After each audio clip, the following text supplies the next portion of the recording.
Hello, Daria Robertson, Aalto University, and thank you all for your great presentations.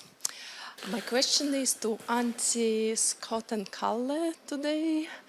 And we all saw the trends of declining woods, forests from Antti's presentation.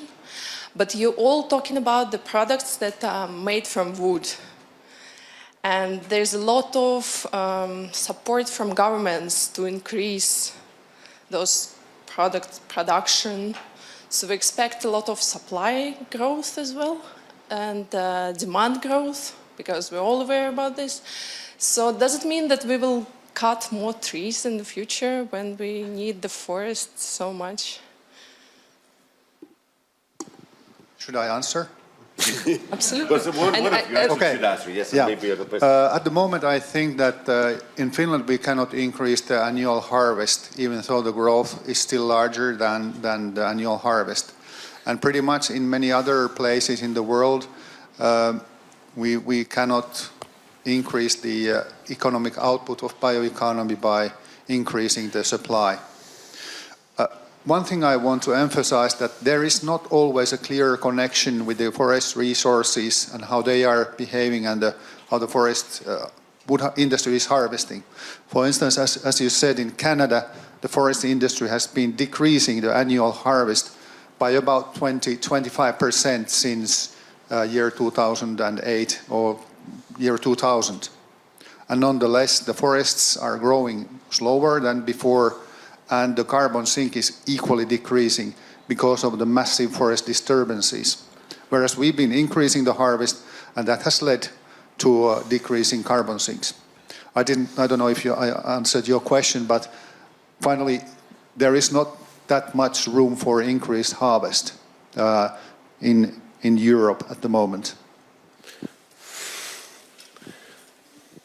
I can add to that, to the kind of from the innovation and circularity point of view, that what is really required to meet the demand is also to create new innovations regarding recycling the existing material that we have, so that we have that in the loop as long as possible.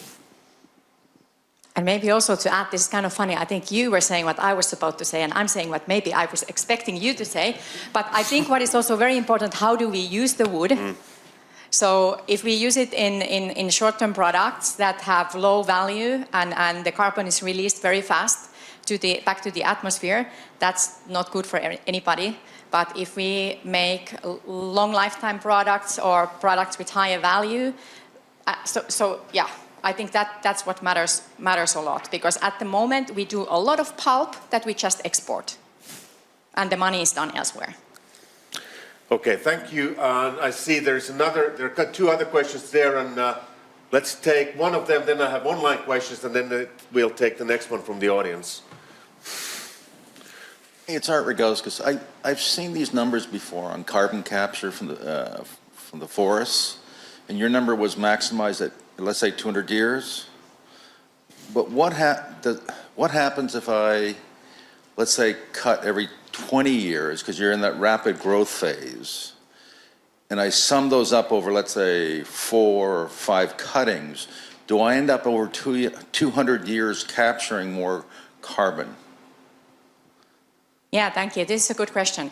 I think this is maybe also in the discussion in the society something that goes a bit wrong, that people think so much about the forest growth and kind of think that that equals the carbon sink. Well, it does if we look 1 year of time.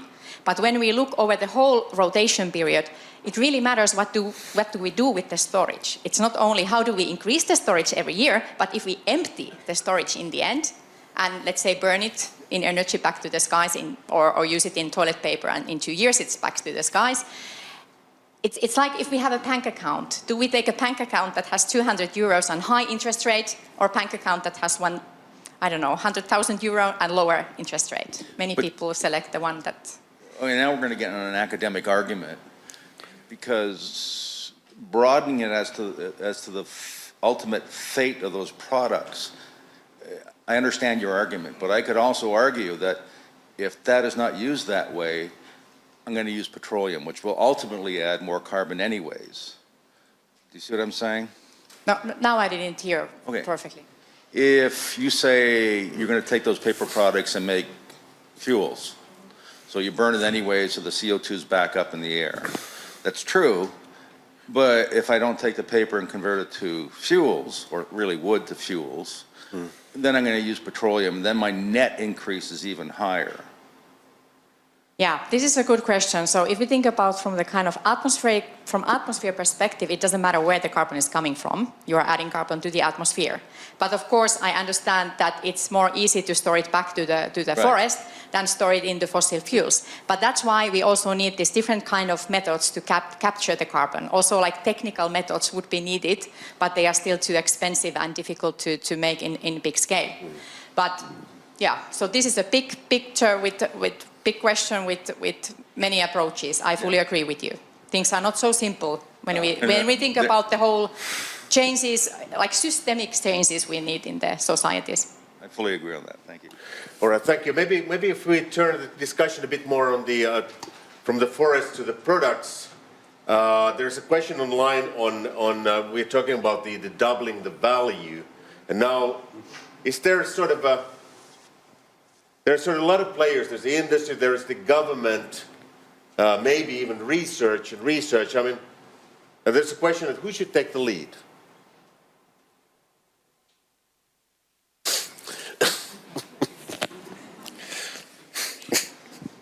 Well, there were those berries in the bucket, some were larger and some were bigger.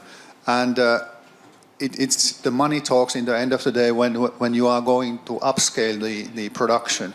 But I think that now the scientific community, for instance, Finseres has done quite a lot.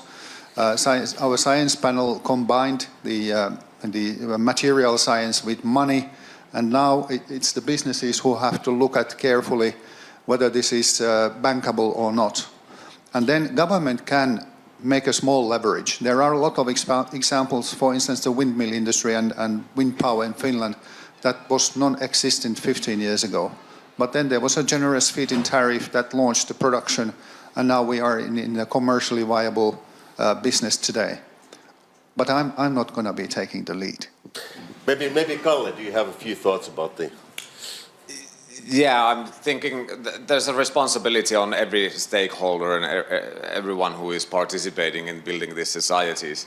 And one, of course, is that, okay, we do have the consumer consensus that, okay, something needs to happen. And we do have these great societies that can actually enforce regulations upon that, okay, this needs to change.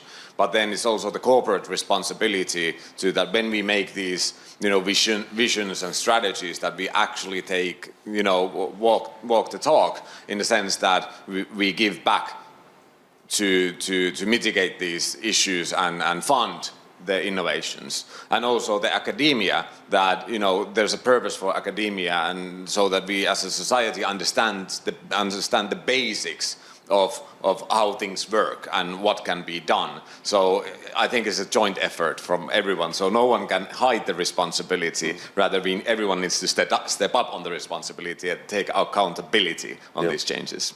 Any ideas, Scott, on this? I would suggest that at first I'd say, well, of course it'd be industry, but give an example of some of the two lignin plants in North America, one in North Carolina, one in Alberta. Those came to be because there were government programs that helped actually in terms of funding infrastructure. And so I believe there is a role in terms of, as the folks have been saying, all of the stakeholders need to get involved, as well as academic researchers. I think they actually play an important role in terms of those folks that have the entrepreneurial spirit to actually spin off companies, get things developed, and hopefully reduce the risk that's involved. So then industry will look at it and say, oh, this is actually a safer idea than I first would have expected it to be. So I think all of us actually play a role as well. Okay, thanks. There was a question from the audience. Yes, thank you. The topic of the session was economic sustainability. So does the definition of the economic sustainability include economical growth? And if it does, how do we take into account that the continuous growth by itself has been argumented to be unsustainable. Even though we would increase the value, still it is tied to the physical reality, and the continuous growth is just not physically possible, or at least it can be very well argued that it's not. So how do we define the economic sustainability? I'll just go ahead and make one comment in terms of when we talk about the bioeconomy. We can think about what the bioeconomy looked like, say, 200 years ago. There we are trying to put a knowledge-based bioeconomy currently, as well as making other modifiers to it, such as the circular bioeconomy. And so I think that's an important component in terms of not having this linear use and throw away, in terms of getting more of the circular content within the bioeconomy programs overall. I think this is a really crucial and important question regarding systemic change, that how we define value itself. So is it a mandatory value that we will create with these solutions, or we can define the value ourselves? Is it a social value, or is it the environmental value that we are driving? And I think this is a larger topic in the society. Now we are working in sort of a capitalist environment that money talks, but we have the whole opportunity with the next generations to redefine the value, that where we want to put the efforts and how to make that sustainable, not just as a mandatory economic, but the economic can be redefined as a different sort of a value input that we put in society. Yeah, I guess this would be actually probably a sort of a. That was an excellent question, actually. That would, I guess, require a bit more, well, a lot more discussion in the future. But there was one. Victor was, and there was. So let's take Victor and then you, please. This is a follow-up question to Scott. With regard to lignin valorization, that's a very interesting topic. I think we are stuck in a situation where, if we're talking about sustainability through innovative bio-based materials, there's clearly suggestions, of course, that the processing methods that we have created as a society, so the craft processes, are responsible for the structure that, or the structural issues that we have. So now the question with regard to what next for all of us, should we be looking upstream, or should we be looking to adapt to the existing problem?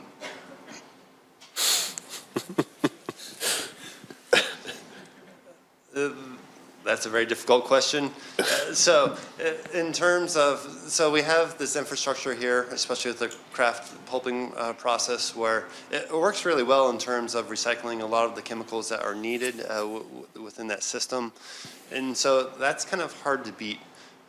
I know that there's research now for emissions-free pulping moving forward, and so from that concept, I think looking at new methods in pulping, I think, is pretty important. I also would argue there is also work in terms of, at least on the biotechnology side, and from that upstream kind of process, at least selecting traits within trees for breeding, where they could be more readily pulped as well. So there's a number of different kind of areas that you can look into for that.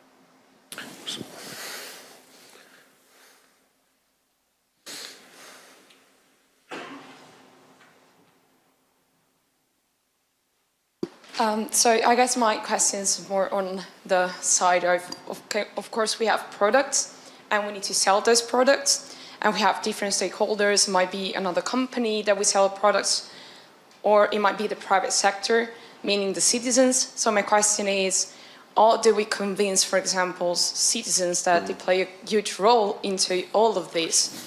Because of course we talk about sustainability, and we talk about a government should, help us develop our product and stuff, but isn't it also a driver to convince citizens that what we're doing is actually useful, not just for them, but the environment altogether, with all the especially with all the greenwashing that we are currently facing?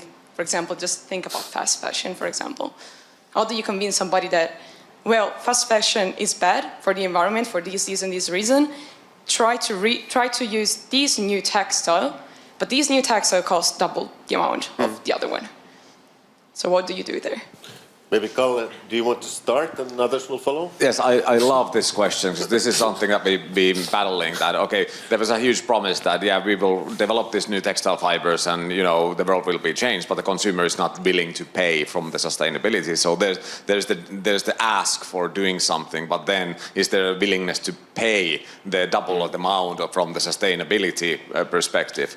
I worked a bit in the food industry prior, and we were talking about healthy food. So if I had a McDonald's, Big Mac burger that would actually be healthy for you, but the consumer would not see the change in the product itself, so that the companies and innovators just developed another product that would be secretly replaced and would not cause those kind of systemic harms for the nation. So I think the responsibility is not we are accusing the consumer that you are doing the wrong thing, but if you don't have a viable option to make the selection or the choice in your everyday life, then nothing's going to change. So I, myself from the corporate perspective, take the responsibility that we need to find the methods and means to provide these products for the consumer, that they can make the right choice without compromising anything. So that's kind of my point of view, and only mine, not my company's. Or We'll leave it there. We'll leave it hanging. We'll leave it hanging because I'm looking at the time, and there are two. These events serve two purposes. One, of course, is to learn from the speakers and ask questions from them. The other one is for you to discuss amongst each other. And now it's time for that. So we'll reserve that time for that. One quick comment. One quick comment from a professor. The best product is such that the consumer doesn't notice anything when he is buying it. And I'm from the energy business, and windmills are producing electricity, also bio-based energy is there, and the consumer is just consuming.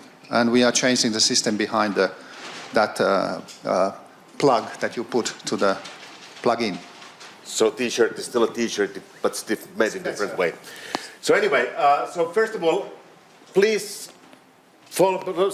let's thank our fantastic four speakers for the insightful presentation and discussion.